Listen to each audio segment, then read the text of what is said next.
What do you do if your image needs a little more of that beautiful sunset to look truly amazing?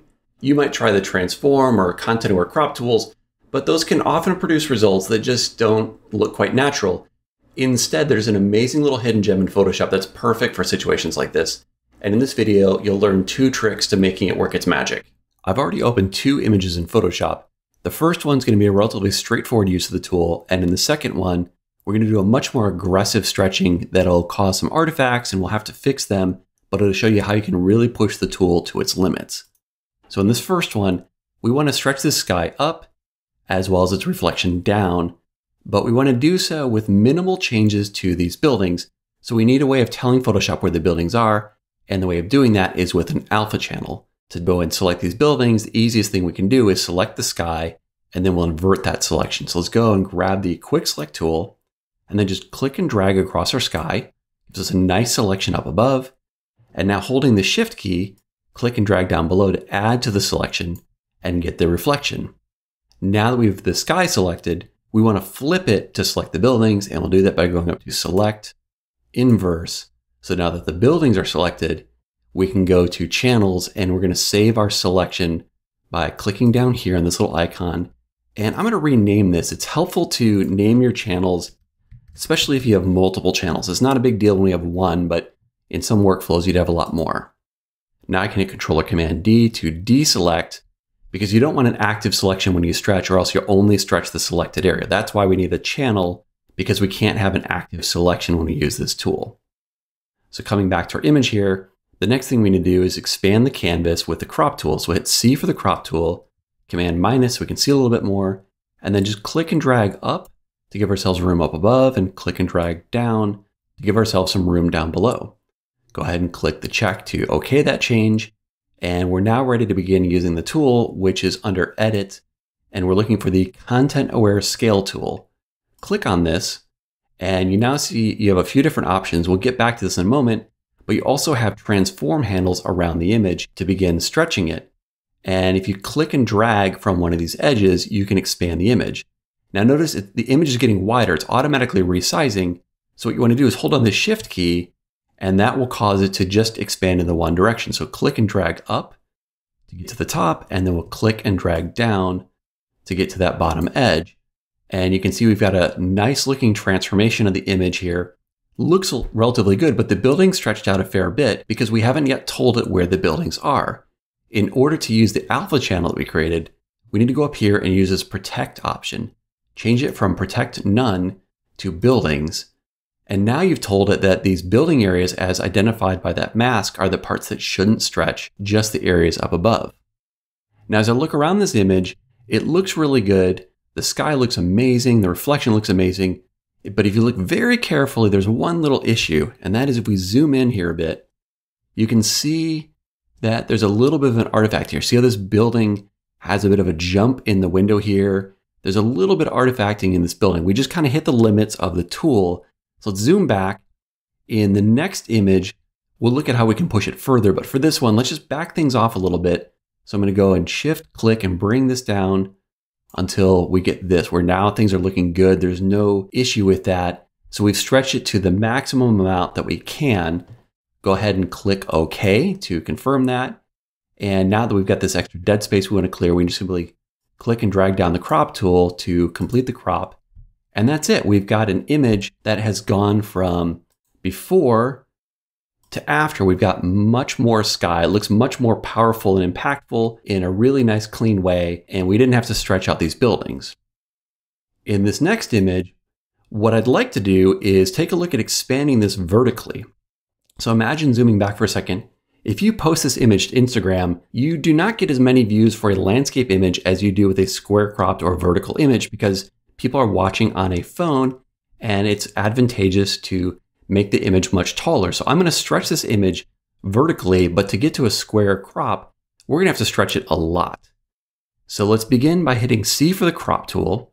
And this time I'm going to tell it explicitly that I want a 1-to-1 crop. And this is a great way of using this content aware scale tool, is to resize to a specific dimension. Now I'm going to click and drag up this crop. Now I could go all the way to the edges of the image, and we have to fill up this whole area. That's really going to push the tool, and it is possible But I don't necessarily need the full width of this image.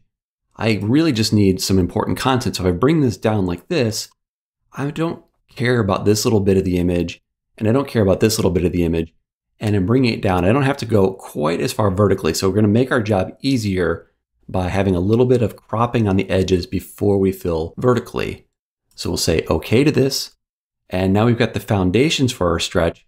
What I want to do though is duplicate this before we actually begin the stretching, because we're going to stretch it twice. Once it's going to have some artifacts, and then we'll have to fix them with a copy of the image. So let's just hit Command J to duplicate it. And we'll begin working on this layer, which I'll simply call CAS for Content Aware Scale. Now, just like before, we need to identify what is allowed to stretch and what's not. So let's go grab the Quick Select tool, click and drag on the sky. And once again, we're going to invert to select the foreground. So we'll just go up to Select, Inverse. Notice that I'm also selecting the blank area because I'm doing the selection now after I did the cropping. So let's get rid of that by hitting M for the rectangular marquee, holding down the Alt key to get the negative mode, and just go and remove that top area. So we're only selecting this foreground. That's the area that we want to keep stable. We don't care about what's going on up here because it's blank. Let's go to Channels, and we'll save our selection, and we can just simply call this one foreground. And then coming back to our image here, we hit Command or Control D to deselect, and we can begin stretching this version of the image by going back up to Edit, Content Aware Scale. Just like before, change our protection to the foreground, and then just Shift click to bring this vertically. And you see how it nicely stretches that sky without bringing up the foreground. If we didn't use that protection, we would have had more stretching in the foreground. I'd like to keep it a little bit more consistent. You might do either. It looks pretty good both ways, but this is just my preference in terms of how I'm going to approach this. And again, this is an extreme stretch. We've really pushed this sky. It's not what I would probably do with this image, but I just want to use this to show you how you can push this tool to its extreme limits. I'm going to go ahead and click OK, and now use the zoom tool. Let's just take a look and see how we've done. It's actually a really credible stretch, but it's not perfect. Notice these areas here and here and here. There's just these jagged where you can really see it here. I mean, look at this pixelated result. The tool is jumped around a lot in the foreground. It didn't handle it as well as I'd hoped. The sky though is looking really good, and if there's any problems up here, I could fix it pretty easily with clone stamp or some other repair like that. So I'm going to keep this sky, but I want to fix the foreground, and I can't just back off like we did in the last edit because I need to fill this huge expansive space. The way we can do it is by grabbing our other layer. Let's bring it on top, and we'll just call this Simple Transform. And this is going to be the version that we're going to stretch to give us the foreground, and we'll only stretch it as much as we need to kind of match things. So we can see both at the same time and align them, I'm going to switch over to the Difference Blend mode, which compares the pixels, and now you can very clearly see that the foreground image is not as tall as the background one. There was some stretching of the foreground. We want to go and align this so we can use this foreground stretch, which, because we're using a simple transform, won't have any artifacts. So I'll just go up to Edit and Transform, and I can just simply scale it. And again, I'm going to hold on Shift, click and drag, and I'm going to bring this up until these edges are roughly aligned. It doesn't have to be perfect. I'm going to blend the two. Just needs to be kind of roughly aligned there. Go ahead and click OK. And then we can switch this back to the normal blend mode. And now what we have is a clean foreground here. If we zoom into this one, there are no artifacts because we didn't use the content aware version. So it just simply stretched pixels, and we don't have those artifacts. What we do have though is a sky that doesn't match and has a terrible line in the middle. So we need a blend of these two. And to get that, let's add a layer mask. So I'm just going to simply click to add a new white layer mask. And now we want to paint out this top area so we can transition from our stretch sky with the content aware scaling tool to our stretch version in the foreground using the simple transform. We can use W once again for the magic wand, select across this area. I'm also going to select across the top.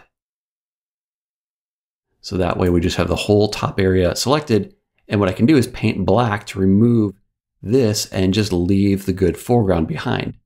Of course, this is not really like a perfect selection, and I want to make things a little more subtle. So I'm going to contract and feather this, which I can easily do by just clicking Cell in Lumenzia, go to Modify, and just choose to contract with a -20 and feather by 10.